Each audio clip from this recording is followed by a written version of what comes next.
আদনান, সকালবেলা তুমি জাহানারকে দেখে এরকম অ্যাভয়েড করে চলে গেলে কেন? না বাবা, আমি অ্যাভয়েড করিনি, আমি তারা ছিল এই জন্য চলে গেছি। অবশ্যই তুমি অ্যাভয়েড করেছো, আমি তোকে চিনি না। বাবা, তুমি বিয়ে করছো, তুমি তাকে ওয়াইফের মর্যাদা দাও। এই ব্যাপারে আমাকে তুমি ইনভলভ হইতে বলো না। তুমি না খুব বেয়াদব হয়ে গেছো, মুখে মুখে তর্ক করছো।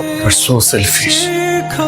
তোদের এত বড় সাহস কি করে হয় তোরা জাহানারের সঙ্গে এভাবে কথা বলিস? ও তাকে নতুন বউ হিসেবে বরণ করে নিলে তুমি খুশি হইতা, আর মানুষ যে আমাদের মুখে চুনকালি দিত সেই চিন্তা তো তোমার মাথায় নাই। আমার ওয়াইফ যখন মারা যায়, আদনানের মা যখন মারা যায়, তখন কেউ আমাকে হেল্প করতে আসেনি। আমি আমার সন্তানকে নিজে মানুষ করেছি, কেউ আসেনি। বাবা, খেয়েছো? আসো খাবো।